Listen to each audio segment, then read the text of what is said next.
Good morning everyone.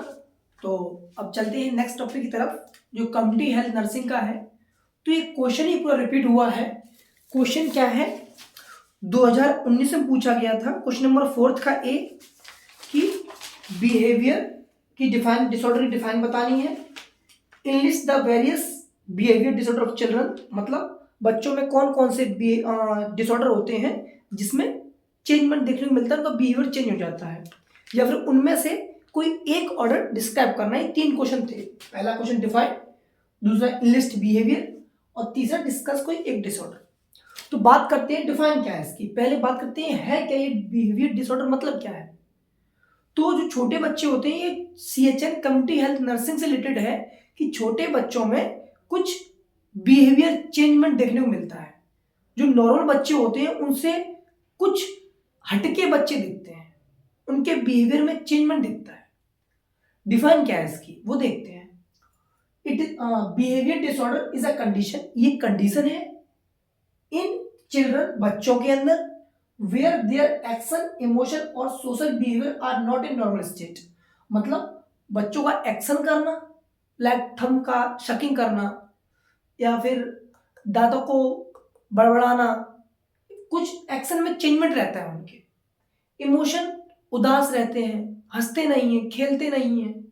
Social behaviour, माता पिता से कनेक्शन नहीं रहता है, अलग ही कोने पड़े रहते हैं, मतलब सोचते ही रहते हैं। छोटे बच्चों में ऐसा कुछ देखने को मिलता है जो नॉर्मल स्टेट से हटके है। By which problems create in learning, जिसकी वजह से बच्चों को सीखने में दिक्कत होती है, एडजस्टमेंट करने में दिक्कत होती है, और डेली लाइफ में कुछ ना कुछ समस्याएं होती हैं। सिंपल, ये कंडीशन है, बच्चों में देखने को मिलती है। जो नॉर्मल स्टेट होती है उससे हटके बच्चे दिखते हैं, उनके बिहेवियर में चेंज में देखने को मिलता है, जिसकी वजह से वो पढ़ नहीं पाते हैं, समझ नहीं पाते हैं, एडजस्टमेंट नहीं कर पाते, अपनी डेली लाइफ को अच्छे से एक तरीके से अच्छे से निभा नहीं पाते, या फिर अच्छे से उस चीज को एंजॉय नहीं कर पाते। ठीक, ये हो गई हमारी डिफाइन। अब दूसरा क्वेश्चन था कि कौन कौन से डिसऑर्डर हैं जो बच्चों में देखने को मिलते हैं, बिहेवियर डिसऑर्डर। पहला, फीडिंग प्रॉब्लम, बच्चा ज्यादा खाया ही जा रहा है, ये हो सकता है। खाना को नहीं, या रिफ्यूज कर रहा है, उसे नहीं खाना, नहीं मन है, ऐसा कुछ कर रहा है। एनोरेक्सिया नर्वोसा, दौड़ना ज्यादा है, खाना कम है, एक्टिविटी कर देनी है, खाना कम है, ऐसी कंडीशन। हैबिट डिसऑर्डर हो सकता है उसको। थंब शकिंग, छोटे बच्चे नहीं देखे, मतलब जो बार बार दादी बाबी लोग ऐसे करके हाथ हटा देती हैं, हे क्या कर रहा है, इसमें क्या निकल रहा है, खून निकल रहा है, क्या निकल रहा है, हट, इस तरीके से हैबिट डिसऑर्डर हो। तो ये बिहेवियर डिसऑर्डर है किसी वजह से। नील बाइट, नाखून खाया जा रहा है, हेड बैंग, सर को इस तरीके से घुमाया जा रहा है, तो डिसऑर्डर्स है। एक पेरेंट को समझने चाहिए कि जब कोई बच्चा, कितना यहाँ लिखा गया है कि 1 और 2 वीक से ज्यादा हुआ और 3-4 मंथ के बीच का अगर बच्चा इस तरह हरकतें करता है तो उसे दिक्कत है। ठीक, स्पीच स्पीच प्रॉब्लम, ये स्पीच प्रॉब्लम। ठीक, यानी वो बोलने के लिए थोड़ा समय ले रहा है, डिले स्पीच हो रही है। स्टटरिंग मतलब मरमरिंग कर रहा है, हकलापन आ रहा है उसके अंदर। अनक्लियर स्पीच, उसकी स्पीच क्लियर नहीं, वो बोल नहीं पा रहा है। हो सकता है तालु में कोई समस्या हो, चेकअप करवाना चाहिए उस टाइम पे, या वो एक उसको एक स्पीच थेरेपी देनी चाहिए। हो सकता है बिहेवियर सही हो जाए, क्योंकि वो ऐसा टाइम है जहाँ पे बच्चा कुछ सीख सकता है, समझ सकता है। स्लीप प्रॉब्लम, सोते सोते चलने लगता है। स्लीप टॉकिंग, सोते सोते बात करने लगता है। नाइटमेयर, डरावने सपने आते हैं। तो ये एक बच्चे के अंदर डिसऑर्डर है।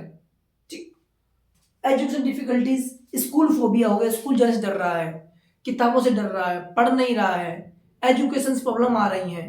तो ये सिर्फ क्वेश्चन आया था कि हमें इनलिस्ट करने हैं, तो आप ऐसे कर सकते हैं। फिर थर्ड क्वेश्चन था, कितने मार्क्स का था हमारा, ये 2 नंबर का था, ये 3 नंबर का था, और ये 5 नंबर का है। अब यहां हमने डिस्क्राइब किया है कॉलिक को। कॉलिक क्या है, कॉलिक ऐसी कंडीशन है में जिसमें बच्चा हद से ज्यादा रोता है, उस कंडीशन को कॉलिक कहते हैं। तो it is an important cause of crime in children. ठीक, बच्चों के अंदर अत्यधिक रोना भी एक कारण हो सकता है, जिसे कोलिक कहते हैं, और ये बिहेवियर डिसऑर्डर के अंदर आता है। It is characterised by intermittent episode of abdominal pain, यहाँ क्या बार बार बच्चा के पेट में दर्द हो रहा है तो रुक रुक के रो रहा है, पर वो रो रहा है। ठीक, कॉलिक का मतलब ही यही है कि क्राइम करना बच्चे में, किस वजह से रो रहा है, क्यों रो रहा है, ये चेकअप करवाओगे तो पता चलेगा आपको। तो डिसऑर्डर है ये। इट यूजली बिगिन 1 से 2 वीक से स्टार्ट होता है और लगभग 3-4 मंथ तक चलता है ये। अगर ऐसा कुछ देखने को मिलता है तो वाकई में वो बिहेवियर डिसऑर्डर से ग्रसित है, यानी डॉक्टर के पास ले जाने की जरूरत है। नेक्स्ट, डायग्नोसिस क्या है? और जब ऐसी किसी बच्चे में कंडीशन आती है तो डायग्नोसिस भी होगी। कैसे पता करेंगे?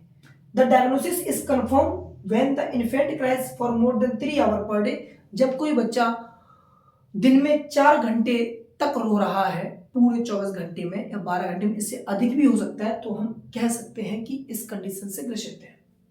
ठीक, फॉर मोर देन 3 वीक, लगभग 3 हफ्ते या 2 हफ्तों तक। मैनेजमेंट किताब से पढ़ते हैं। किताब से क्या लिखा किताब में? इस प्रॉब्लम है कॉलिक, इसका कोई सॉल्यूशन भी होगा, डॉक्टर से मिलके संपर्क करें।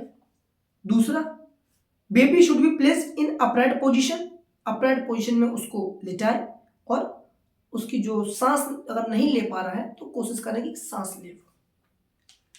Psychological bonding with infant to be improved. अगर माता पिता से दूर है तो एक बॉन्डिंग अच्छी होनी चाहिए उसकी, भाई बहन परिवार में जो लोग हैं उनसे प्यार मिलना चाहिए, तो शायद कम करे, मतलब उसके माइंड को थोड़ा डिस्टर्ब कर, मतलब भटकाना चाहिए कि रोए ना, लोगों के साथ मिलके ठीक रहे। इफ एंटी स्पेस्मोडिक ड्रग्स अगर जरूरत पड़ती है तो डॉक्टर के हिसाब से उनसे सलाह लेके प्रोवाइड करनी चाहिए इस कंडीशन में। कौन सी? एंटी स्पेस्मोडिक ड्रग्स, ठीक है। Frequently small amount of feeding, उसे फीडिंग भी कम अमाउंट में करवानी चाहिए। And modification of feeding technique are very important. और जो भी टेक्निक है फीडिंग कराने की उसमें चेंजमेंट करना चाहिए और उसको फीडिंग करवानी चाहिए। ये था हमारा टॉपिक बिहेवियर डिसऑर्डर जो कवर हुआ। अब मिलते हैं नेक्स्ट क्वेश्चन के साथ में, जिसे हम कहते हैं growth and development of child, baby friendly concept और factor affecting growth and development. इनके साथ में हम नेक्स्ट वीडियो के साथ मिलेंगे। तब तक के लिए थैंक यू क्लास, पढ़ते रहिए।